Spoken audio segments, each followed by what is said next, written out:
এই যে এই মহারাজের এই রকম হাসি হাসি মুখ দেখেও শান্তি। আজ আর কোনো দুশ্চিন্তা নেই, কোনো উৎকণ্ঠা নেই। ধীরে মন্ত্রী মশাই, ধীরে, না হলে যে নেই নেই করতে করতে নিজেই খেই হারিয়ে ফেলবেন। না না, এবারে আর হারিয়ে দেওয়ার কোনো সুযোগ নেই। এবারে তো হারাবো আমি। কাকে হারানোর কথা বলছেন মহারাজ? নবাব বাহাদুরকে পুরো চুপ করিয়ে দেব। মানে বলছিলাম কি, আর একবার ভেবে চিনতে দেখলে হতো না?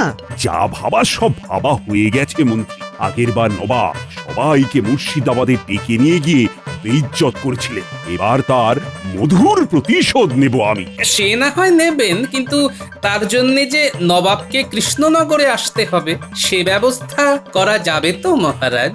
করা যাবে মানে করে ফেলেছি। গঙ্গার ধারে যে নতুন অতিথি নিবাস বানিয়েছি, সেটার উদ্বোধনেই নবাবকে আমন্ত্রণ জানাচ্ছি আমি। তবে আমি বলি কি, ব্যাপারটা অনেকটা ওই খাল কেটে কুমির ডাকার মতো হচ্ছে নাকি মহারাজ? কুমির হোক আর জলহস্তি হোক, নবাবকে নিমন্ত্রণ করব বলে ভেবে ফেলেছি, আর নিমন্ত্রণ করছিও। কিন্তু আমি তো মহারাজ। থাক থাক গোপাল, থাক। আমি বলে আর মহারাজকে বিরক্ত করতে হবে না। আর তোমার যদি নবাবের কৃষ্ণনগরে আসা নিয়ে আপত্তি থাকে, তবে তোমাকেই না হয় এই কদিন রাজসভায় আসতে হবে না। যেমন বলবেন মহারাজ।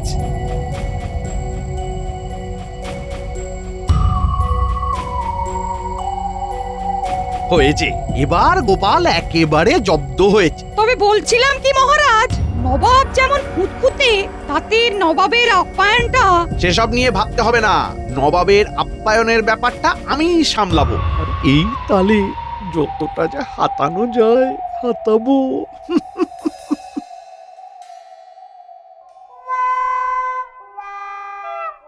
কি হলো বলো তো? আজ যেন একটু তাড়াতাড়ি রাজসভা থেকে ফিরে এলে। এখন কয়েকদিনের ছুটি, তাই ভাবছি নাকে সর্ষের তেল দিয়ে ঘুমোবো। ছুটি? তাও আবার কয়েকদিনের? নির্ঘাত নির্ঘাত মহারাজ দাঁড়িয়ে দিয়েছেন, তাই শ্বশুর করে তুমি বাড়ি ফিরে এসেছো। না না, ব্যাপারটা ঠিক তা নয়, বুঝলে। তবে মহারাজ হয়তো ভুল বুঝেছেন আমাকে, আর মহারাজ যখন নিজের ভুল বুঝবেন তখন নিজেই কাছে ডেকে নেবেন। সেই আশাতে থাকো তুমি। শুধু আমি কেন গিন্নি, মহারাজও তো আশা করেই বসে আছেন। তবে তোমার অসুবিধেটা কোথায়? অসুবিধে আমার কেন হতে যাবে গিন্নি? অসুবিধে তো হবে মহারাজের। খাচ্ছিলেন মহারাজ বেশ পায়ের উপর পা তুলে, কাল হলো নবাবকে ঘটা করে ডেকে এনে।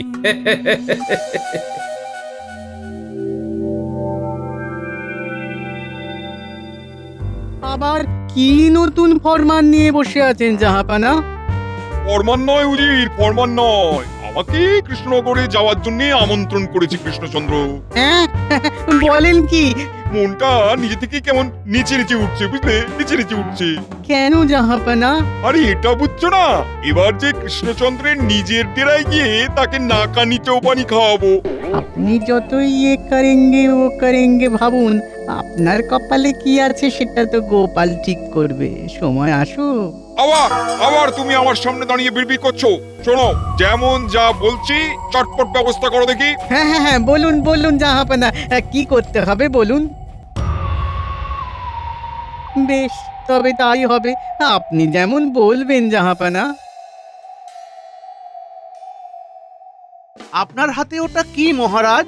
আবার কোনো নিমন্ত্রণ পত্র এলো নাকি? পত্র নয়, পত্রের উত্তর এলো। আসছেন, নবাব আসছেন। এবার তো তাহলে আমাদেরও তৈরি হতে হবে। হ্যাঁ হ্যাঁ, নবাবকে অভ্যর্থনা জানাবার জন্য কি কি ব্যবস্থা নেওয়া হচ্ছে সেটা একবার আলোচনা করে নেওয়া দরকার। তা কেমন কি আয়োজন করলে মন্ত্রী তুমি? এই খাবারের আয়োজন সেরে ফেলেছি মহারাজ। শরবত আর মরশুমি ফল তো থাকছেই, তার সঙ্গে সরপুরিয়া থেকে শুরু করে মোহনভোগ, মিষ্টির হরেক রকম। তারপরে তো গঙ্গার ইলিশ, কচি পাঁঠার ঝোল। ওহ, করেছো কি মন্ত্রী? আমার তো শুনেই জিভে জল চলে আসছে। আমিও তৈরি মহারাজ, মানে কামান তৈরি করে রেখেছি। নবাব এলেই গোলা ছুঁড়ে অভ্যর্থনা জানাবো। না না থাক, ওটা আবার বাড়াবাড়ি হয়ে যাবে। মশা মারতে আর কামান দাগতে হবে না তোমার। যথার্থ বলেছেন মহারাজ। তবে রাজকবিকে যে বিশেষ একটা দায়িত্ব নিতে হবে এবার। উমা, সেটা আবার কি? শোনো, নবাবকে নিয়ে মিঠে করা, মানে একেবারে টক ঝাল মিষ্টি করে একখানা কবিতা রচনা করে ফেলো তো দেখি, যেটা তুমি নবাবের সামনে পাঠ করবে। টক ঝাল মিষ্টি শুধু রান্না? যাও যাও যাও, আর কথা বাড়িও না। নাও নাও, সবাই তৈরি হয়ে নাও চটপট, হাতে আর সময় নেই বিশেষ।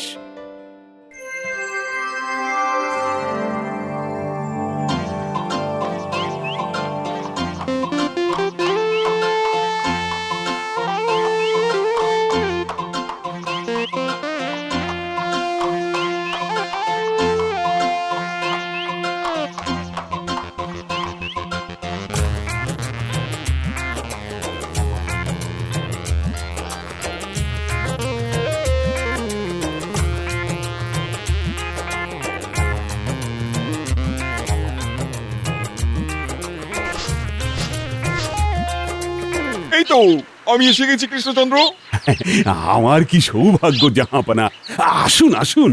আমরা তো আপনার অপেক্ষাতেই সেই কখন থেকে হাঁ করে বসে আছি। এবার হাঁটা বন্ধ করে ফেলো, না হলে যে কানামাছি মুখের মধ্যে ঢুকে একেবারে ভোঁ ভোঁ করে দেবে।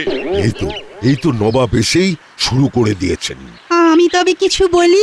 নবাব বাহাদুর এলেন মোদের ঘরে, কে জানে কি খরা পড়বে এসে আমাদের ঘরে। মারে বাবারে বলে যতই করি হাসফাস, তবু বলি সাবাস নবাব বাহাদুর সাবাস। এটা তুমি আমার প্রশংসা করলে নাকি নিন্দা? যেমন ভাবে নেবেন জাহাপনা, সবই আপনার বন্দনা।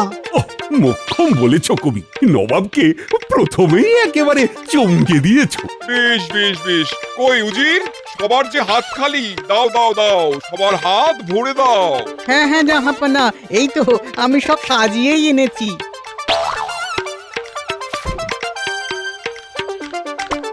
এই যে সবাই একটু করে মিষ্টি মুখ করে নিন।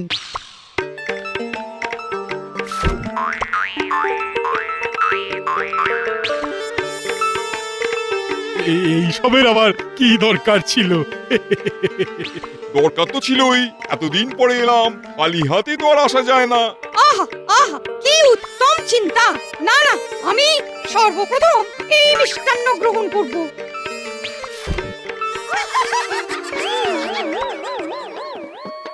একই এই সরু মুখ দিয়ে খালি হাত পাত্রের ভেতরে ঢুকলেও মিষ্টি হাত নিয়ে হাত মুঠো করলেই আর হাত বের করা যাচ্ছে না জি।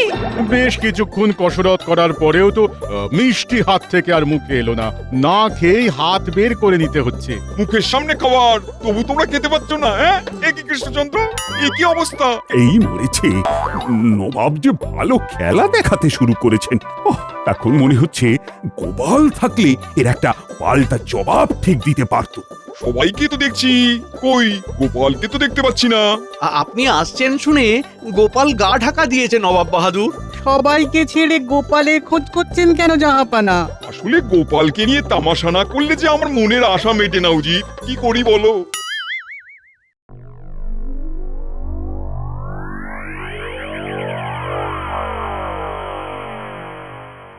ও গোপাল দাদু, তুমি এখানে বসে আছো? ওদিকে যে দারুণ ব্যাপার হচ্ছে।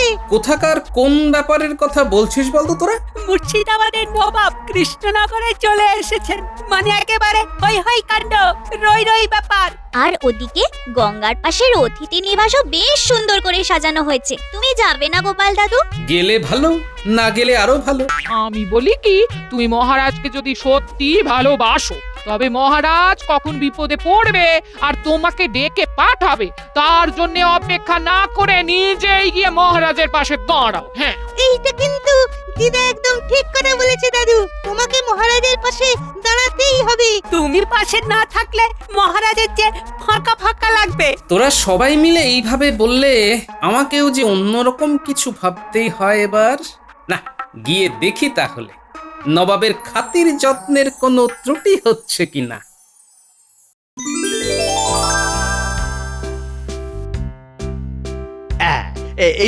এইবার একটু কিছু খেয়ে নিন নবাব বাহাদুর, এতটা পথ এসেছেন, খিদে পেয়েছে নিশ্চয়ই। আমি কিন্তু আজ নিজে দাঁড়িয়ে থেকে খাওয়াবো আপনাকে, কোনোটাতেই আর না শুনবো না। হ্যাঁ, খাওয়ার পরে একটু বিশ্রাম নিয়ে তারপর ফলাহার। ওহ, পরিকল্পনা তো সব সাজিয়েই ফেলেছো দেখছি। কোথাও কোনো ফাঁক নেই, মন্ত্রী মশাইয়ের কাজ আছে বলতে হবে। এই আর কি, এই যে এই সব আয়োজন সেসব তো আমিই করেছি। মন্ত্রী মনে হচ্ছে বড্ড বাড়াবাড়ি করছে। এইসব আবার কি? এগুলো কি আমার পছন্দের খাবার? আমার তো এখন খেতে ইচ্ছে করছে জল ঢালা পান্তা ভাত আর শুকনো লঙ্কা পেঁয়াজ তেল দিয়ে মাখা আলু ভাতে, তারপর শরতলা দুধে পাতা টক দই, আর শেষে বিট নুনে জড়ানো কাঁচা আমলকি। কই এসব আনো দেখি। হ্যাঁ সে কি, এই মরেছে, এরকম তো আগে কখনো শুনিনি। তাহলে সবাইকে জানিয়ে দাও নবাব কৃষ্ণনগরে এসে কিছুই খায়নি। ও, কিচ্ছু খাবেন না জাহাপনা, কিন্তু আপনি না খেয়ে থাকলে যে রাজ্যের অকল্যাণ হবে। হলে হবে, কি আর করা যাবে। করা তো অনেক কিছুই যায়, তবে আপাতত আগামীকালের খাবারের থালাটা একবার দেখে নিন জাহাপানা। দেখুন তো এটা আপনার মনের মতন হয়েছে কিনা। ও গোপাল, তুমি তাহলে এলে শেষ পর্যন্ত, কিন্তু এটা আবার কি ধরনের রসিকতা? তাই তো, থালা তো ফাঁকা। রসিকতা কেন হতে যাবে জাহাপানা? কাল শুক্লা চতুর্দশী আর নতুন গৃহের উদ্বোধন, তাই ওই দিনে উপবাস করাই আমাদের রীতি। মহারাজ নিজেও কিছু খাবেন না আর কাউকে কিছু খাওয়াবেনও না, শুধু এই সামান্যই ফল আর শরবত ছাড়া। বল কি উপবাস? তাহলে তো সর্বনাশ। না না না না না, তাহলে না হয় যে আয়োজন করা হয়েছে সেটাই খেয়ে নি আজকের মতন। যাক, নবাব তাহলে মুখে কিছু তুললেন। নবাব খাবেন না মানে? উনি যদি বুনো ওল হন, আমিও তবে বাঘাতে তুল। ভাগ্যিস তুমি ঠিক সময় এলে, তাই তো নবাবের খাওয়ার ঝামেলাটা মিটলো। ঝামেলার এখন কি দেখেছেন মহারাজ? এখনো তো আসল ঝামেলাই বাকি আছে। তুমি আবার মহারাজকে মিছিমিছি ভয় দেখাচ্ছ। না না, গোপাল যখন বলছে তখন ব্যাপারটা আর উড়িয়ে দেওয়া যাবে না। এবার বেশ সতর্ক থাকতে হবে।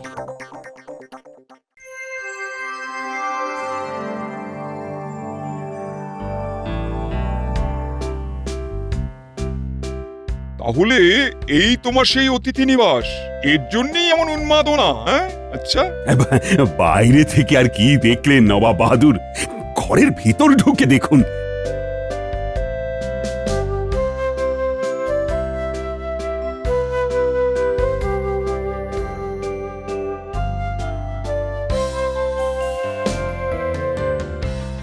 ওরখানা খাসা বানিয়েছে বটে, তবে বেমালুম চিপে যেতে হবে। এই ঘর দেখে আমার তো চোখ কপালে উঠে যাচ্ছে জাহাপানা। চুপ করো, আহাম্মকের মতন চেঁচামেচি করো না। জুৎসই একখানা ফন্দি আঁটতে হবে এবার, যাতে যাতে কৃষ্ণচন্দ্রের থোঁতা মুখ ভোঁতা হয়ে যায়। কি হলো জাহাপানা? সব দেখে আপনার কি বাক্যি বন্ধ হয়ে গেল? হ্যাঁ, উফ, তোমাকে সেই খোঁচাতেই হবে গোপাল। নবাব ফোঁস করলে সামলাতে পারবে তো? সবই ঠিক আছে, তবে ঘরটা যেন কেমন ফাঁকা ফাঁকা লাগছে। হ্যাঁ, ফাঁকা লাগছে। না না, ইতিমধ্যেই তুমি অনেক অর্থ ব্যয় করেছো, তাই ঘর ভরার ব্যবস্থা তোমার সভাসদরাই করবে, তাও তাও আমার খরচে। এটা আবার জাহাপানার কেমন খেয়াল? আমাকে তবে 100 মোহর দিয়ে চোখ বন্ধ করে বসে থাকুন জাহাপনা। হবে না হবে না, সবাইকে একটা করে মোহর দেবো আমি, সেটা খরচ করেই ঘর ভরতে হবে, আর তাও আজ সন্ধ্যের মধ্যে। সে না হয় হলো, তবে ঘর ভরে দিতে পারলে কি উপঢৌকন দেবেন জাহাপানা? বলছি তো, সবটাই বলছি। যদি কেউ সত্যি ঘর ভরতে পারে তবে আমি তাকে 100 সোনার মোহর দেবো, আর না ভরতে পারলে কৃষ্ণচন্দ্র তোমাকে আমি 1000 স্বর্ণ মোহর দণ্ড দেবো। এবারই দেখবে কার কেমন কেরামতি।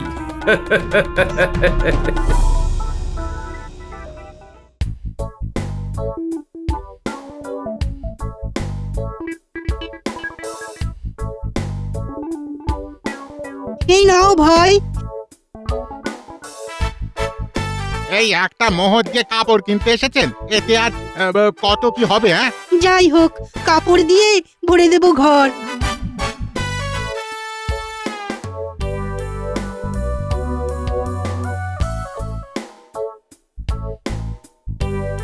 এক মোহরে এর থেকে বেশি কিছু হবে না। ওমা, এতে যে ঘর ভরবে না, কি করি এবার?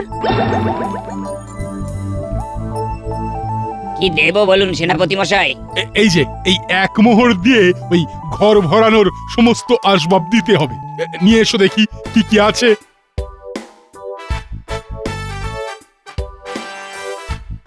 এই যে এই চৌকির থেকে বেশি কিছু হবে না। এটা দিয়ে কি হবে?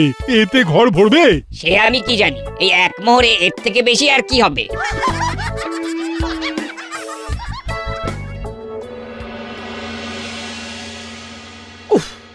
সেই কখন থেকে বটা ঘটাকে এক মোহর দিয়ে পাঠিয়েছি, কিন্তু তাদের তো আর পাত্তাই নেই।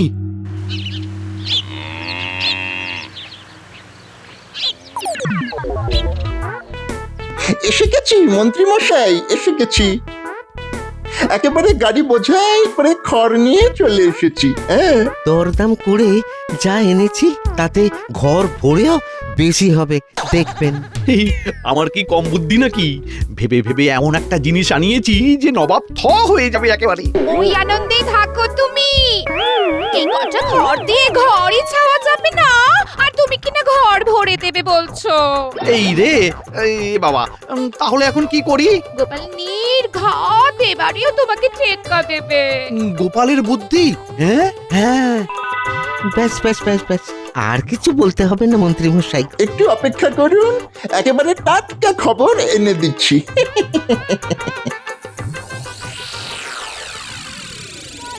তুমি কি গো? সবাই তো শুনছি মহারাজের ঘর ভরানোর জন্য সব রকম চেষ্টা করছে, শুধু তুমি চুপ করে বসে আছো। এই কথাটা তোরা বুঝতে পারছিস, কিন্তু তোদের দাদুর মাথায় আর ঢুকছে না। হ্যাঁ না গো দিদা, দাদুর মাথায় নিশ্চয়ই আরো ভালো কিছু পরিকল্পনা আছে। আর তাই তোদের দাদু আরেক বাটি চাল ভাজা খাবে বলছে। বলি নবাবে সামনে কোন মুখ নিয়ে দাঁড়াবে শুনি? এই ওটো, এক্ষুনি ওটো বলছে। ওরে ন্যাপলা, ওরে গুলটে, কই একটু তুলো আর সর্ষের তেলের ব্যবস্থা কর দেখি, বাকিটা না হয় আমি দেখছি। ঢের ঢের লোক দেখেছি, এরকম দেখিনি। এখন কানে তুলো গুঁজে নাকে সর্ষের তেল দিয়ে ঘুমোনো তোড়জোড় করছে। তুমি তাহলে আমাকে বুঝলে গিন্নি, আসলে আমার ঘর আলো করে থাকো কিনা তুমি।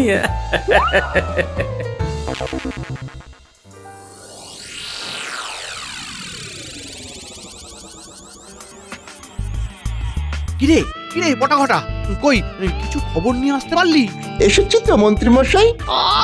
আরে খবরটা কি সেটা বলবি তো। গোপাল দাদা তুলো আর সর্ষের তেল জোগাড় করার কথা বলছিল। আর গিন্নিমা রেগে যেতে বললো, গিন্নিমা নাকি ওই ঘর আলো করে থাকে, তাই সবটাই বোঝে। দাঁড়া দাঁড়া দাঁড়া দাঁড়া, তুলো তেল আলো সব কটাকে জোড়া লাগালে যা হয় তা হলো, এই হয়ে গেছে হয়ে গেছে, ঘর ভরার ফিকির জানা হয়ে গেছে। ও চল নবাব বাহাদুরকে চমকে দিয়ে গিয়ে।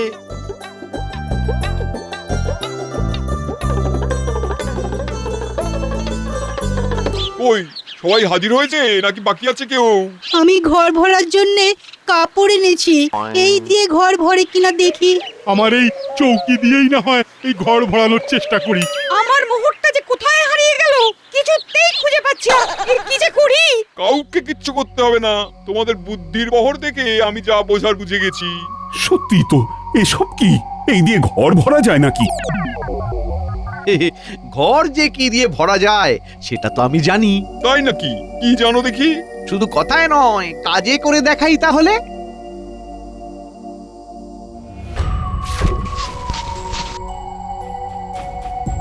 এই দেখুন, পুরো ঘরটাই তো ভরে গেল। আরে বাহ, এই তো কেমন আলো দিয়ে সারা ঘর ভরে দিল মন্ত্রী। হ্যাঁ তাই তো দেখছি। তাহলে তো পুরস্কারের 100 মোহর মন্ত্রীকেই দিতে হবে। না মন্ত্রী মশাই দেখালেন বটে। একেই বলে বুদ্ধিঞ্জস্য বলং তস্য। ব্যাপার কি মহারাজ? মনে হচ্ছে ভীষণ একখানা কাণ্ড ঘটে গেছে।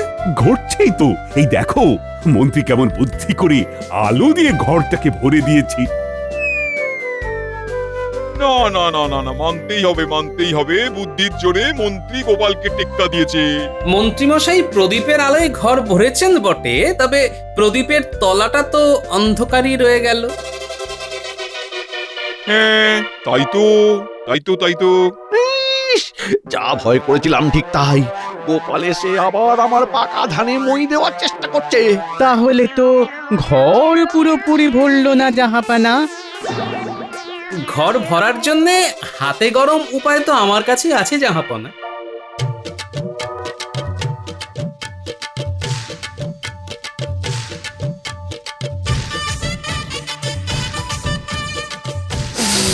আহ, এই তো ধূপের গন্ধে গোটা ঘর কেমন ভরে গেল। এবার আর কোথাও একটু খালি নেই। এবার তো তাহলে ওই 100 স্বর্ণমোহর তোমাকেই দিতে হয় গোপাল। ও এবারেও গোপালই বাজি মেরে দিল। অনেকটা চেষ্টা করলেন মন্ত্রী মশাই, তবে ওই যে আপনি যদি যান ডালে ডালে, আমি তবে পাতায় পাতায় কেন, একেবারে পাতার শিরায় শিরায়। আমার একটা পরিকল্পনা কানা ঘুষোয় শুনে ফেললেও অন্য একটা উপায় দিয়ে বাজি মারা যেতেই পারে। এবার বুঝলেন তো? এই না হলে গোপালের বুদ্ধি শুধু গন্ধ নয়, বুদ্ধি দিয়েও ঘর ভরে দিয়েছে গোপাল। গোপালের জন্য আমার 1000 স্বর্ণমুদ্রাও বেঁচে গেল। এক্ষুনি মুর্শিদাবাদে ফিরে চলো উজির, এখানে আর এক মুহূর্ত থাকবো না। চলো চলো চলো। তবে আমিও একটা প্রতিজ্ঞা করছি, এরপরে আমি আর এমন খাল কেটে কুমির ডাকবো না।